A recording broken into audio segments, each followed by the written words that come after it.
I am fairly new to the area. This is my first Maryland Male Students of Conference, Students of Color event, and it's really exciting to be here.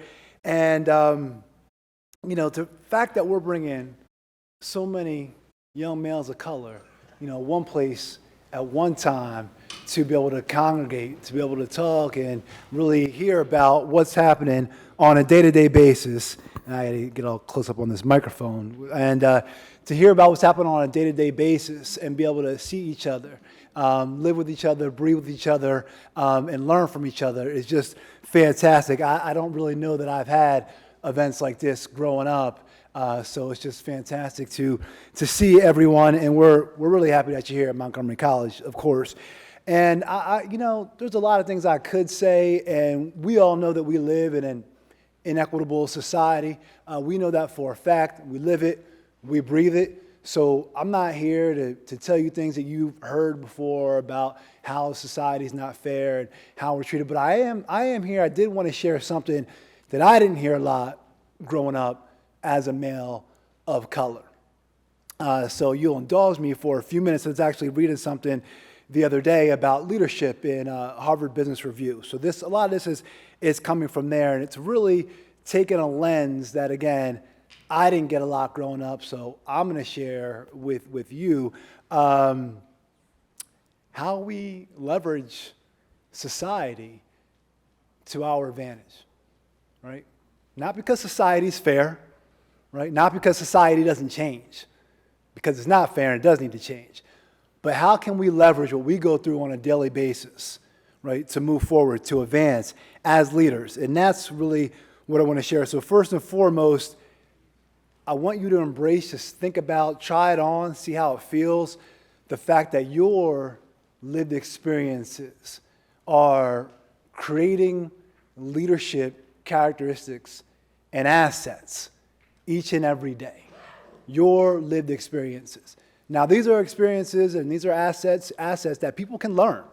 They can learn them, but our lived experiences are creating them for us. And I'm just going to give you three, right? Again, based on this article, right? The idea of passion. Passion as a leader. There's a lot of research that will posit that as men of color, when we look to pursue our leadership roles in our organizations that we want to contribute to, it comes from a deep passion, a passion of something that we are close to, something that we have seen in society, something that we have experienced. And that type of drive cannot be replaced by reading it in a book, by having your friends tell you about it. So when you have that passion and that drive that comes from a lived experience, that is a leadership quality that people look towards, and one that is unique to our lived experiences. When you think about building relationships, whether it is you're navigating microaggressions, and trust me, y'all, so my first name is Jermaine. I'm still in president's groups where people don't say my name right. In Zoom meetings, y'all. That's like wearing a name badge and you can't read my box that has my name on it. So whether it's a microaggression to the point of not saying your name correctly or blatant racism, when you think about building relationships and what we as men of color need to navigate day in and day out to achieve our goals, that's an asset, right? You're learning. We're learning how to navigate. We're learning how to build these leadership skills based on the society that we have to navigate. Again, it's not just, it's not fair, but we need to leverage it until we can change it, right? The last thing I'll leave you with, and this is in terms of kind of a segue from the building relationships, is being comfortable in uncomfortable situations. I see some heads nodding. Being comfortable in uncomfortable situations. As leaders, we're looked to navigate, innovate, prototype, oftentimes when it's uncomfortable. And if I had $1 for every time I had to navigate an uncomfortable situation as a man of color, I'd probably be retiring like about 5 minutes ago, right? So, and I see the heads nodding, I know you experience it, but being able to be comfortable with the uncomfortable. Again, something that we experience, a leadership trait that we can leverage to put ourselves in roles, in places, and spaces where I am thankful enough to be, that I've been working hard to get to, where I can interrogate the policies and the procedures that have created the inequitable and unjust society that we live in, right? I can encourage, I can invite, I can request, I can expect people to dismantle what has been put together through institutional and racial discrimination, right? That is where we're going, right? That is where, as leaders, the impact we can make. And we can leverage our current situation to get there. So I want you to just think about that, try that on. As I'm sharing, it's not about right now the reality of the situation in terms of, is it right? It's not right. We've all been through a lot of things that are not right in our lives. But let's leverage what we have. Let's leverage what's there so we can get to the positions where we can impact change. Glad to see everybody here. Glad to be here. I hate that we are sitting indoors. It's a gorgeous day outside. Anybody who lives in the DMV knows that cold is coming. I can't stand cold weather.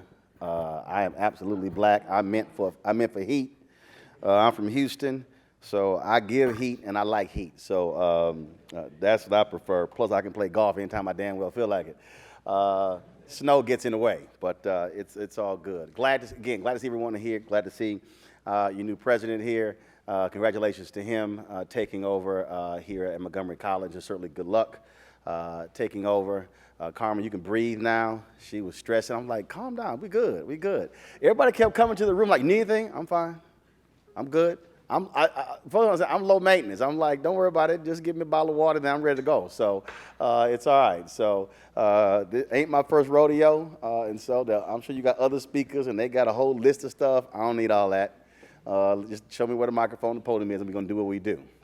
And so that's how I operate. So they are recording this. I told them, I said, let me know. I'm not afraid to be recorded. My show is called Roland Martin Unfiltered. And so when this is over, we'll get the recording and then we'll stream it on my platform. And I want to start there because if you have an opportunity, pull your phones out and download the Black Star Network app. A year ago, I actually launched my OTT platform because I'm a firm believer in owning. I don't want to ask somebody else for permission to do something. So when I launched my show 4 years ago, Roland Martin Unfiltered, the goal was always to create my own platform. And so we launched the Black Star Network September 4th of last year. We have 5 other shows on the network, 3 shows in development. And by the end of this month, we'll launch our 24-hour streaming channel. That'll be on Amazon platform, and we're actually negotiating with several other companies to launch that. And here you go.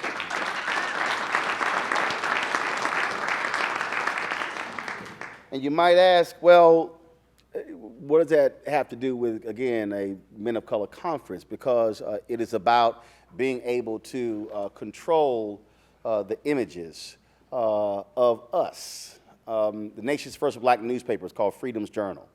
And they launched on March 16, 1827. In the 3rd paragraph on this lead editorial on the front page, they wrote, "We wish to plead our own cause. Too long have others spoken for us." And if you look at this country, you look at how media has been used to define this country. If you're black, if you're Latino, if you are Asian, if you're Native American, you essentially are non-existent in this culture in terms of what we see. And if you do see folk who look like us, it is really based upon a number of stereotypes that we know as not what we represent. That is because those who are in charge are the ones who determine what gets portrayed, what gets covered. When you look at American media, that is America's greatest export. And so people all around the world have a view of African Americans, Latinos, Asians, and Native Americans based upon what they see on television. And to understand how devastating those images are, there's still people who around the world have a view of black folks based upon those old Tarzan movies. There are movies based upon, again, the Lone Ranger and the view of Tonto. And we can go on and on and on how American mass media has portrayed people of color, specifically men of color. I can tell you the number of Latino actors who tell you that they pretty much are pigeonholed into gang member roles or drug dealer roles. Same for African Americans. Cuba Gooding Jr. talked about after his amazing performance in Boys in the Hood, all he ever received for a decade were gangster roles. And so that's the reality of what we're living in, because this nation has been defined through the prism of whiteness. It has been defined through the prism of white maleness. And that's how this nation was founded. That's how it is it's always operated. And so to understand the world that you are now becoming mature in, you have to understand what is the world we were before. And so if I had to tag this text, anybody who's been to a black church, y'all know what that phrase means. So the person next to you is clueless about what that means, just tell them it's a black church thing. That's called what you name your sermon. And so I was contemplating what I wanted to name this, and so I'll do so by saying, walking in full authority as a 21st century man. Now, the reason I say that, because some of y'all might fall asleep, so if you don't remember anything I say, you might remember the title. Walking in your full authority as a 21st century man. Turn to the person to your left and repeat that.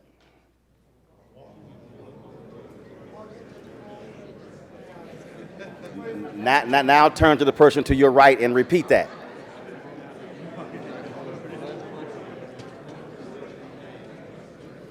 Now I want you to look behind you and turn to the person behind you and repeat what I just said.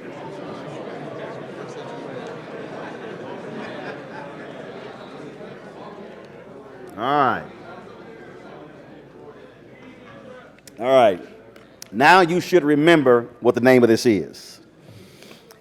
Most people in this country, including black people, probably have only heard 2 speeches from Dr. King. It's amazing in this country, you swear, out of all of the speeches and events and the writings, that's the only thing that we tend to focus on in this country. His I Have a Dream speech, delivered August 28, 1963. And that actually wasn't even the name of the speech. It was Normalcy No More. That was the actual written title of that speech. The I Have a Dream portion of that speech was not even in the written text. It was added on in the moment as he was speaking. Many folks don't even realize that he gave nearly that exact I Have a Dream portion 1 month earlier when he spoke at what was then the largest mass gathering at a march in Detroit that took place the previous month. The march in August in D.C. actually eclipsed that particular march. Folks don't even think about that speech that he gave in Detroit. Or they talk about his mountaintop speech, which came at Mason Temple, April 3rd, 1968, the night before he was assassinated. And then when people talk about that particular speech, they only talk about the bottom minute and a half or 2 minutes when he was talking about I've been to the mountaintop, without realizing that that was a 43-minute and 16-second speech that was amazing in terms of laying out the blueprint for Black America to move forward towards freedom and equality. If you have not heard it or read it, you really should, because it is arguably the greatest speech that he gave, and it is so prophetic in that it was as if he knew. If you listen to the full speech, not just the mountaintop speech, but you listen to the full speech, he fully knew his life was coming to an end and was leaving us again that blueprint for what we should be focusing on. And if you listen to that speech in 1968, you will swear he was talking to us here in 2022. But one of the speeches that I think is most profound that I've always enjoyed, it is one where we see an MLK that is unfamiliar to all of us. We often, my complaint that I have with us today is that we have positioned Dr. King as some civil rights mascot. as somebody who's a bobblehead figure who was just this nice and wonderful and quiet, meek person who got along with everybody and didn't want to rattle anyone's cages. And all he did was just go through life and just trying to make things better, when in fact he was this radical revolutionary. And the problem with using those phrases is that in American history, when you say the word revolutionary, it has only been used in a positive manner when it comes to the white men who owned slaves that founded the country. When you use that phrase for anyone else, especially those who are black, it immediately in people's mind conjures up images of black men in leather jackets and berets and scaring the hell out of them as Black Panthers. And so even when you use the phrase radical, it also scares people. When you use the phrase militant, that scares people. And I don't understand why white Americans get scared by the phrase militant, because if you look at the history of America, we saw everything with the gun. So I'm trying to understand why they scared. Or maybe it's because if somebody else got the gun, it probably freaks them out. Such as when the Black Panthers went to the state capitol in California, in Sacramento, carrying long guns, they were like, oh no, y'all got to go. Then they said, well, you know, we just following the law. They immediately changed that law. So if we truly want gun control in America, probably if every black person can get a gun, we have gun control next week. But that's just a thought. The thing about having a deep understanding and reading of King and many of the folks during the Black Freedom Movement is that you do not get a very small, narrow understanding of who those individuals were. And when I say the individuals, I'm talking about men and women. I'm talking about, you really begin to study Diane Nash, who's still alive in Chicago. She's 76 years old, or Zenona Clayton, or you study Fannie Lou Hamer, or James Orange, and Ralph Abernathy, and Hosea Williams, and all the different people, Fred Shuttlesworth, who were working with Dr. King, C.T. Vivian, Reverend Joseph Lowry, Andrew Young, who is 91 years old, still with us. All those individuals, you begin to really understand that these were ordinary people who were doing extraordinary things. They were people who were 18 and 19 and 20 years old. We look at them as these old figures who somehow were 50 and 60 and 70. No, they were not. They were 18, 19, and 20. Many of them were your age. Anybody here who is, let's say, anybody here who is 23 or older, raise your hand. Most of the individuals doing that movement were younger than you.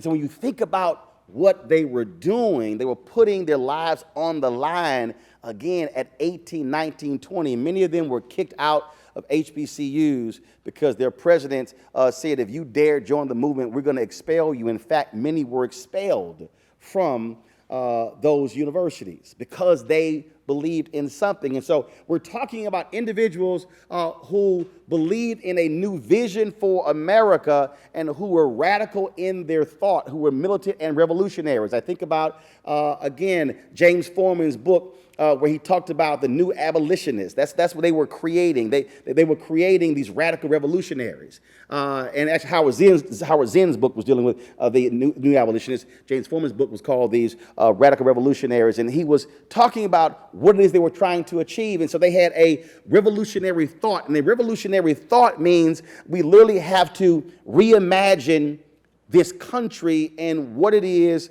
we are trying to do in the future. Now, that is a unbelievably crazy thing if you're 18 and 19. Reverend Dr. James Lawson, you probably have never seen him or heard him. If you go back and go watch the funeral of Congressman John Lewis, Reverend Lawson gave one of the eulogies. And everybody talks about the eulogy that President Obama gave. It was nice. The real eulogy was the one Lawson gave. And the reason I call it the real eulogy, because it was Lawson, the creator of the Nashville movement, who trained John Lewis. And if you go listen to that eulogy, every person in this room, whether you man or woman, should listen to that eulogy and listen to this 91-year-old man, still strong, sound of mind, laying out who John Lewis was. And it's an amazing eulogy. I've had the opportunity to interview Reverend Lawson a couple of times, and the crazy thing is he doesn't seek the spotlight. You're not going to see him at marches. In fact, I was moderating a panel at Congressional Black Caucus Foundation annual legislative conference, and the general president of Alpha Phi Alpha Fraternity Incorporated, my fraternity, the rest of them are youth groups, what 9? 06. So, yeah, some of y'all like, I know he didn't go there, but I did. He was about to leave, and he said, Brother Martin, he said, we about to leave out. He said, I got Dr. Lawson with me. I said, whoa, you got who? He said, Dr. Lawson's here. I said, James Lawson? He said, yeah. He said, right there. Y'all, we in the room. He's sitting in the corner. Not the front row, not the second, third. He was lit. Imagine if we were in this room, and it was a much smaller room, but imagine if he was sitting in the corner. This is the architect of the Nashville movement. All of the folks who went through the Southern Christian Leadership Conference trained through the Nashville movement. This is a towering figure sitting in a corner. And so I'm moderating the panel, and he walked by, and I said, stop. And Harry Edwards was on the panel, and I said, stop. We about to make a shift, and the way I moderate, I don't let people touch the microphone, because you let somebody touch the microphone, you may not get it back. So they got to ask their questions. I'm holding the microphone. I said, we're going to break the rule. He going to hold the microphone. And however long he feels like talking, I'm going to let him talk. Now, y'all, I don't do that for anybody. That's not how I run an event that I'm moderating. But this is Reverend Jim Lawson.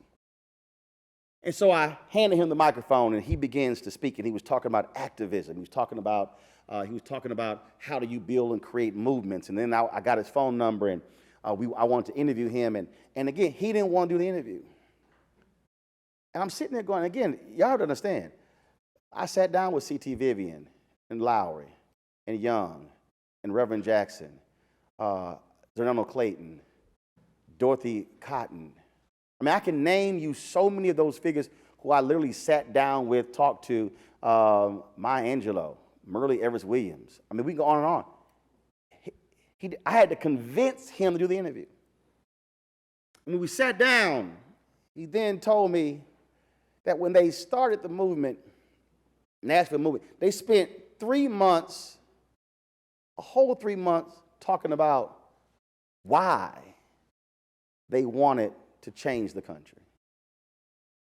Then he said they spent 3 months talking about how they would change the country. Now, I want you to juxtapose that to how we operate today. Today, we go from an idea to an event in 48 hours. We have already created a social media account.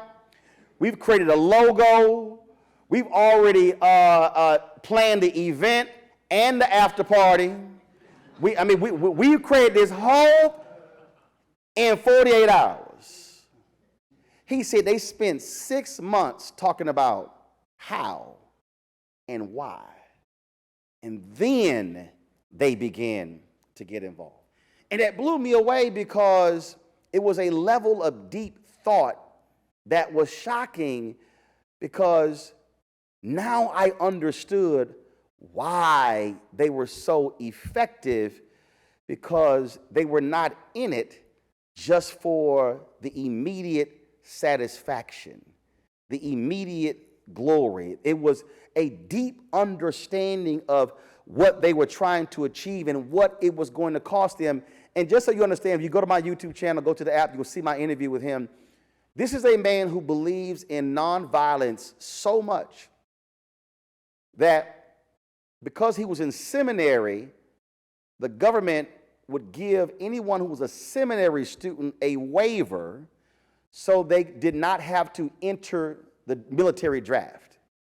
He was so much against the war, he rejected the waiver and went to prison because he was against the war.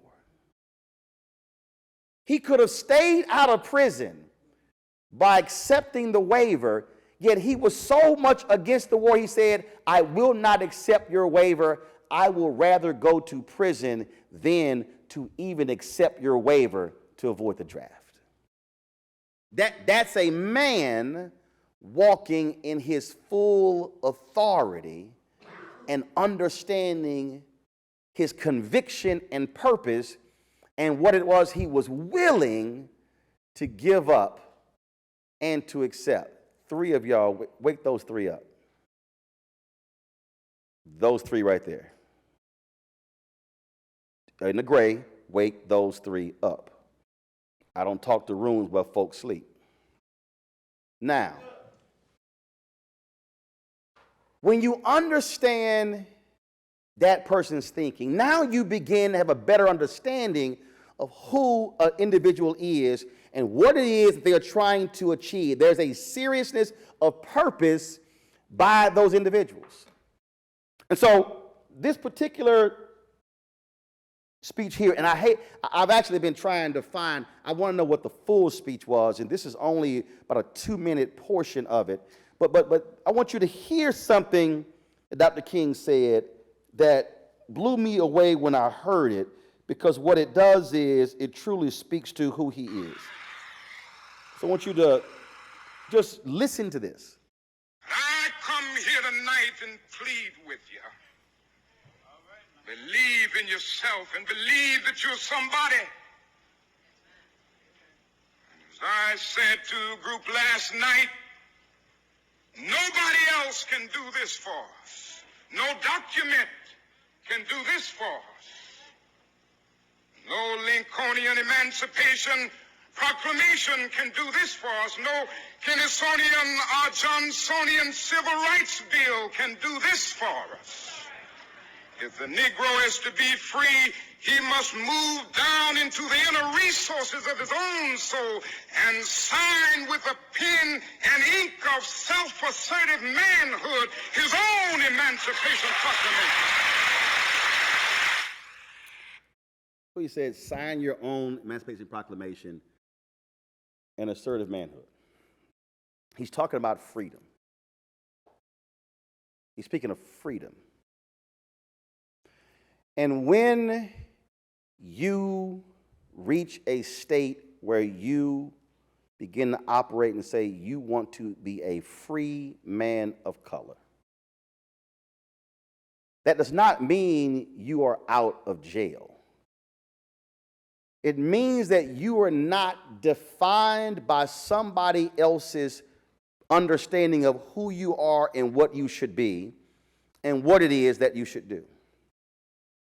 To be a free man, this also applies to women, but to be a free man means no one can define you based upon the value of the athletic shoes on your feet. That if you are wearing, I had one of my colleagues when I was at TV1 and I was in the office and she was like, oh my God, what are these shoes you have on? Shoes I paid for.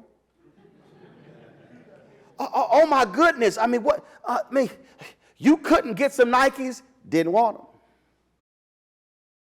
She was like, I don't understand. I said, I don't give a damn about no swoosh. She was literally, now see, here's what she didn't understand. I had gone to, when the Houston, Texas, I'm from Houston, born and raised, they were playing the Baltimore Ravens, and I drove to the game. I had field passes, and I had season tickets in Houston, but I knew the ownership there, and so I was going on the field before the game. And I drove in some sandals, left my tent. I said, damn, I don't have my athletic shoes. So it's like 10:30 in the morning, so you're like, I got to buy some shoes. Well, ain't no mall open, so what is open at 10:30 in the morning where you can buy some shoes? Walmart. So I go to Walmart. So I'm going through Walmart. Now, mind you, all I needed was some white shoes. I didn't give a damn about, are they white? That was it. My pants were white. My jersey was white. My hat, that's all I needed. So I'm going through, cool. I like these. I bought them. I bought them. They were like, I don't know, $25. I don't care. but they served a purpose. She was just aghast. Oh my God, what is wrong with you? I said, they were $25 damn. Why was I gonna pay? I got some white tennis shoes at home. I wasn't about to pay another $100, $200 for some damn shoes I was not gonna be wearing a hell of a whole lot. But she was, mind you, this is the same person when her apartment got broken into, they stole her Nike collection. She had a collection of Nike shoes. And she was distraught. She was distraught. I said, now see, had you had some Nike stock.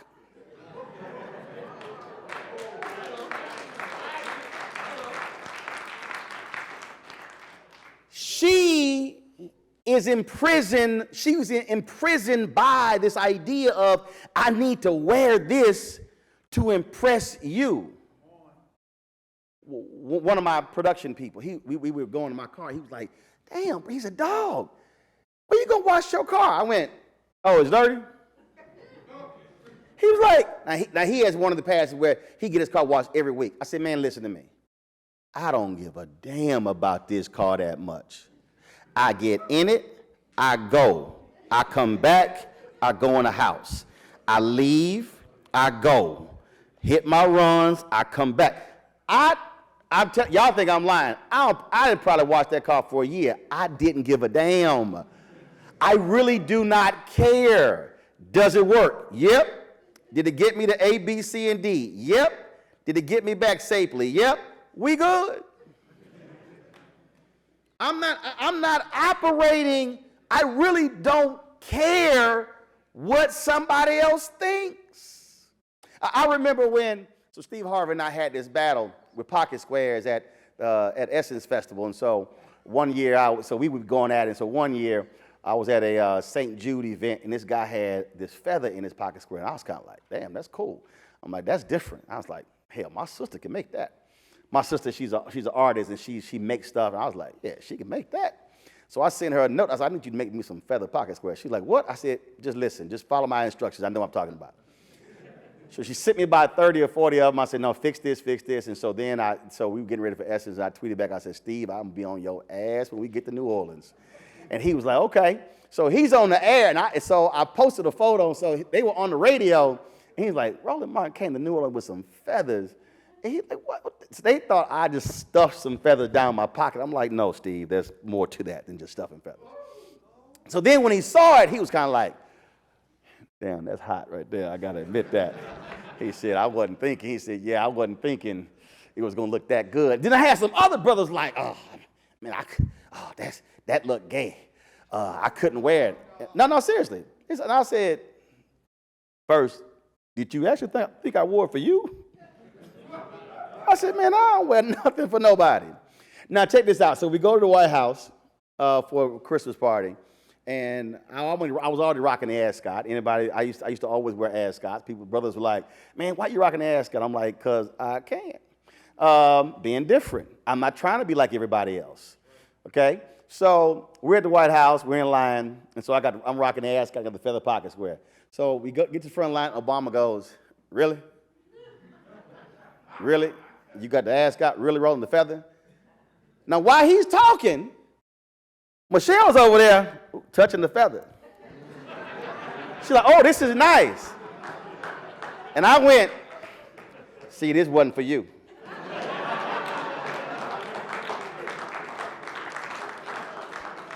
He's like, man, come on, take this photo. And see, the point there was, I'm not concerned with what somebody else is thinking with what I have on. I look good, feel good, damn what you think.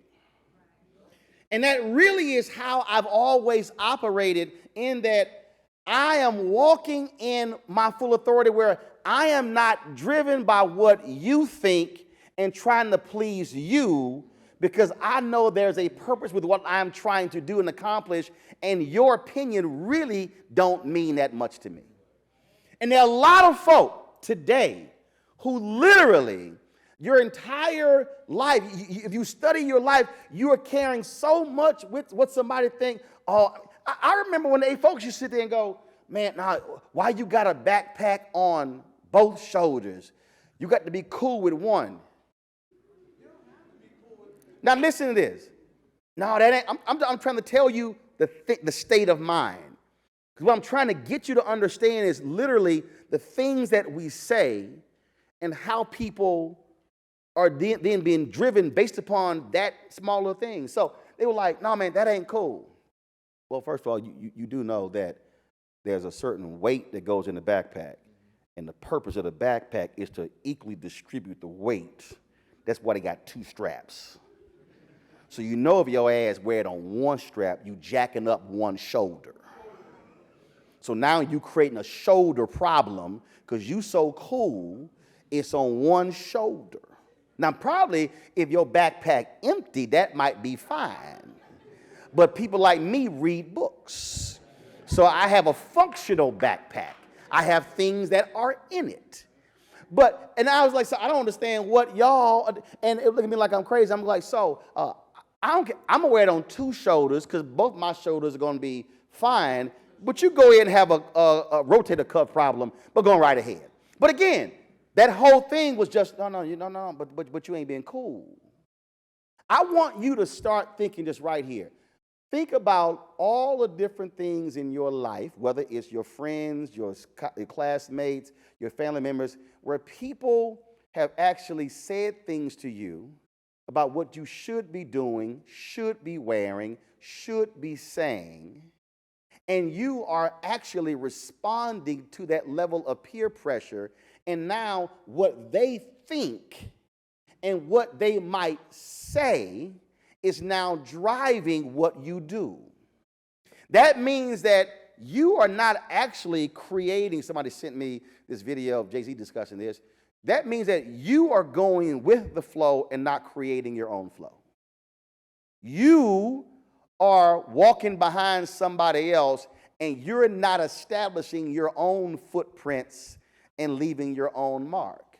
And when you walk in your full authority as a 21st century man, that means that you now begin to say, I am unwilling to follow y'all. I'm willing to go here. So, yeah, if you tell me I'm not being cool by following you, knowing full well that if I follow you, y'all might be going down a path that could be destructive in my life. I have met brothers who got in the wrong car at the wrong time, following the wrong people, whose life was completely altered by that single decision. I've known some brothers who have followed certain women down a path, and that's not the path they wanted to go on because, oh man, but she cute, I love her. Yeah, but she crazy. I know some people who, because that's my brother, that's my homeboy, I got to follow. No, I ain't got to follow them nowhere. It's like, well, no, I love this one here. Well, no, man, you supposed to have my back. I don't have the back of stupid, crazy people. And this is not, hey man, you trying to sell somebody out. No. I know where I'm going with my life. I know what my mama and daddy invested in. I know what they did to get me to where I am, and I be damn if I'm about to mess this thing up because you think I need to follow you for making a silly, dumb decision. Those are the types of decisions that we all have to make every single day. And some of us might think, well, that's just a small thing. No, because that small thing can metastasize into something larger.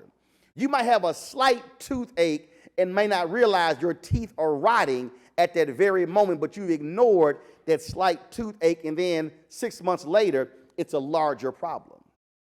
And so what I'm saying to you is you must be thinking and operating today, knowing full well this is the vision that I have for my life that God is giving me, and this is where I'm trying to go. And what I'm not about to do is have any of y'all mess up where I'm trying to go, what I'm trying to do, what I'm trying to accomplish. And I can think back to numerous moments in my life, in elementary school, in junior high, in high school, and in college, and post-college, where folk wanted me to do certain things and go certain places and say certain things. I'm like, nah, I'm good.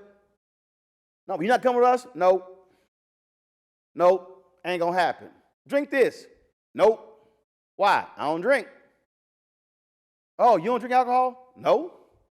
You ever done drugs? No. I don't drink coffee. Energy drink. Tea. I'm good. Your energy can't match mine. You can take it as whatever you want to take. If I'm high on life and I know where I'm going, I am perfectly fine if nobody in the room appreciates what I'm trying to do. I don't need anybody to actually be my hype man. I don't need that.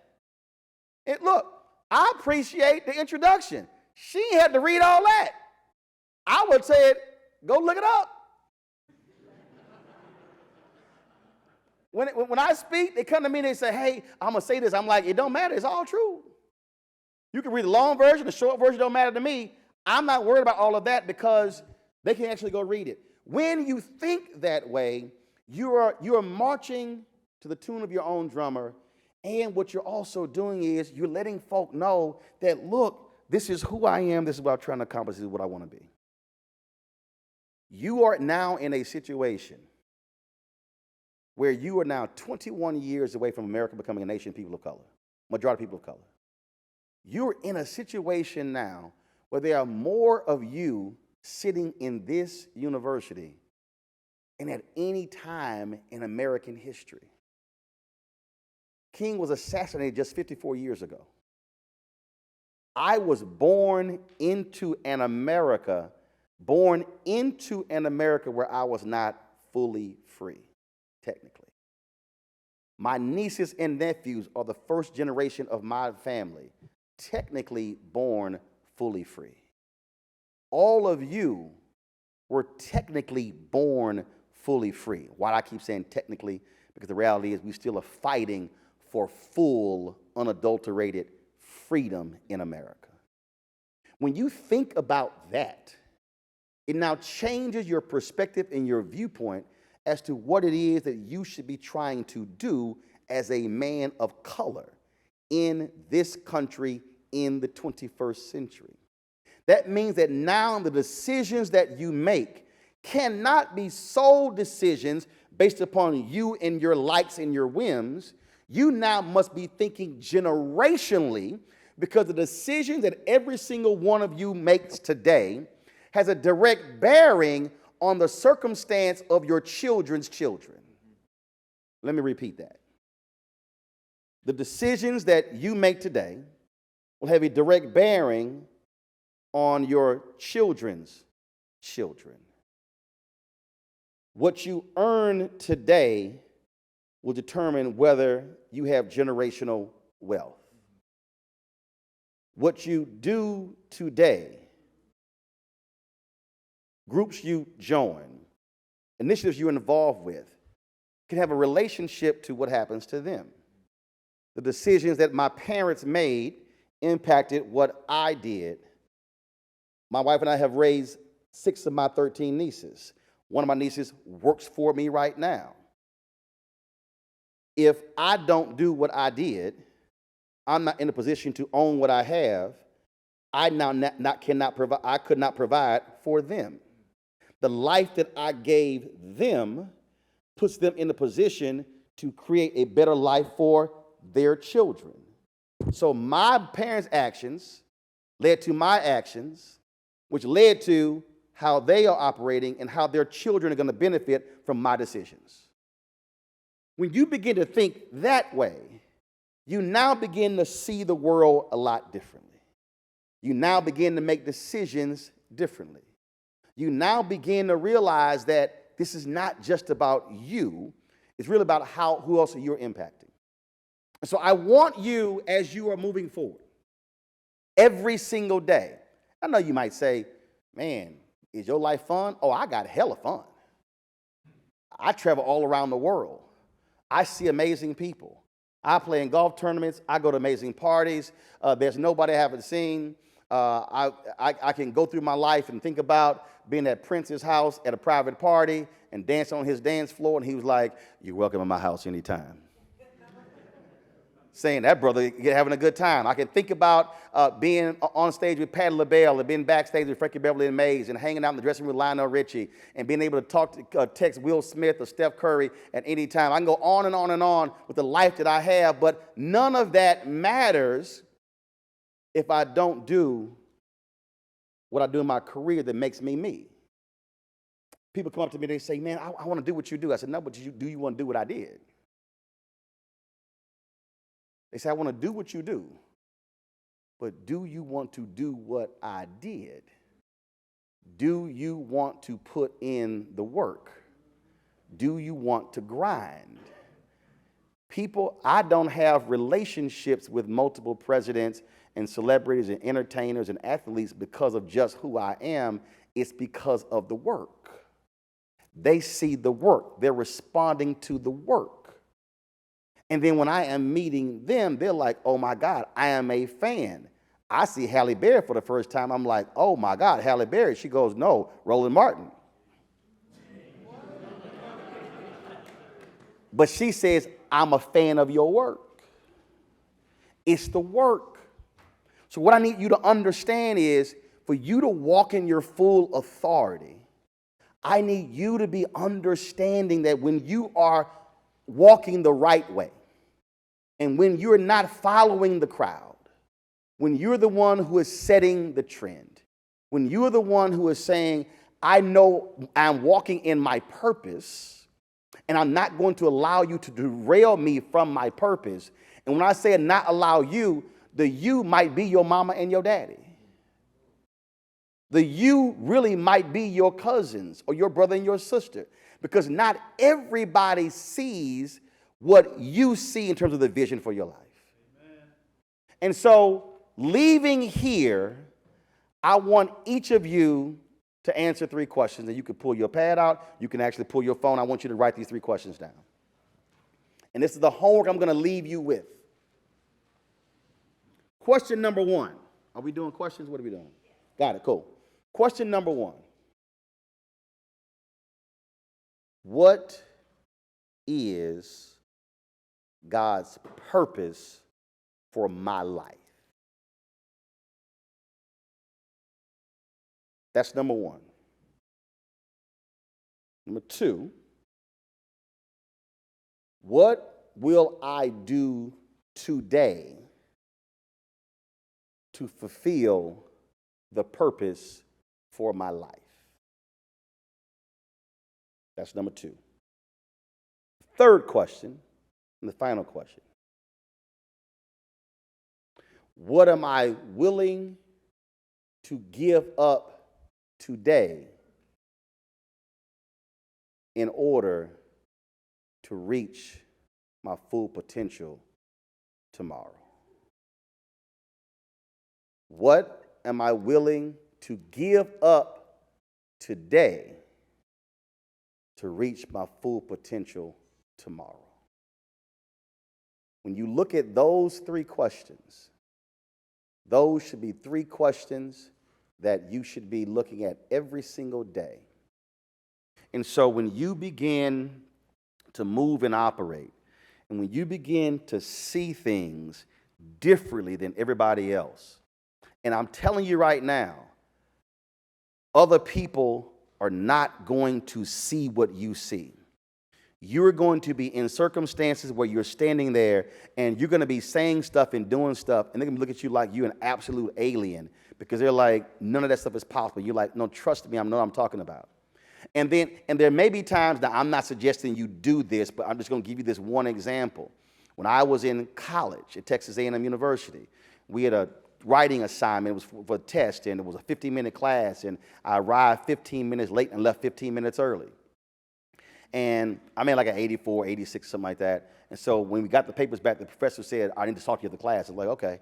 And so she says, you know, had you applied yourself, had you come to class on time and left on time, you could have made an A. I said, Doc, I didn't care about the A. She's like, excuse me? I said, here's what I need you to understand, Doc. When I graduate, I'm going to be working for a newspaper, and I'm going to be on deadline. And I'm going to have to write a story in 20 minutes. And if I have not trained and conditioned myself to write a story in 20 minutes by taking a set of facts, then I'm not going to be successful, and then I might not have a job. So here's what's going to happen. You're going to tell me how I made an 86. And when I come back to class next time, I'm walking in here 15 minutes late. I'm leaving 15 minutes early. And I'm going to write it in 20 minutes. Now, she was offended. So we began to go back and forth. And so finally, I'd say, you know what, Doc, just do me a favor. Why don't you teach them? And I'll be over here. Now, some of y'all might say, damn, he's arrogant as hell. I need you to understand something. I went to a communications high school. I had 4 years of communications before I got to college. Most of the students in the class didn't actually want to be journalists. They had failed other colleges. They just simply wanted a Texas A&M degree. They didn't even want to be in journalism. So they were not serious about the craft. I was. Secondly, she never actually worked in the business. She was teaching us theoretical. I needed practical.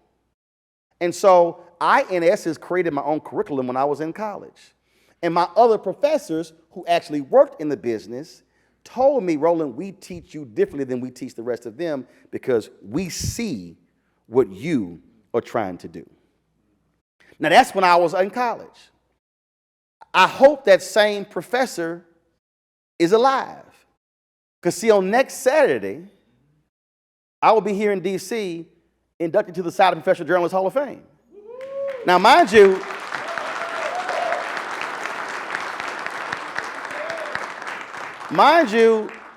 I was inducted to the National Association of Black Journalists Hall of Fame in December, to the Texas A&M Journalism Ring of Honor 10 years ago. So she didn't even read all the awards and the 6 honorary degrees and all things that I've done. The point I'm making is I was walking in my purpose. When I walked on my high school campus, I said, I will be the best student that has ever come through this school. Not the best student up until this time. The best student, including who comes through in the future. Now, somebody may say, man, ooh, that's no, because if you're a basketball player and you say, I want to be one of the greatest, they praise you. If you're a young brother and you say, I want to be the best running back ever, America praises you. But if you don't play sports, they think something is wrong with you. And so when you have that state of mind, when you say, I want to be the absolute best in what I do, and I want to achieve things that no one else has achieved, or I want to do this, that's walking in your purpose. When I left TV One and turned down $300,000, I said, I'm creating my own network. I knew what I was doing. I knew that it was a risk, but here we are 4 years later and have created the network, created multiple shows. That is walking in your purpose. It is redefining how someone views you, and is you not being worried about the people who say you cannot succeed, you cannot achieve that. And the same folk who said it to me in high school, when I go to Houston on November 11th, when the Houston Independent School District has their 100th anniversary, and when they honor their greatest 100 graduates, I'm one of them. That's walking in your purpose and being a 21st century man and not worrying about what your critics have to say. Every single one of you can do the same thing. And you may not meet top celebrities. You may just be working in IT. You may be working in HR. Maybe working at a convenience store, but you might own the convenience store. When you think that way, and when that's how you think at the age you are now, 20, 30 years from now, you look back and folks say, how in the world did you do all of that? Because I knew my purpose. I thought every day, what am I doing to achieve my purpose? And then thirdly, I had to give up some stuff and to sacrifice some stuff to reach my purpose and to live in my destiny. You do that, and then you will truly be a successful 21st century man. Thank you.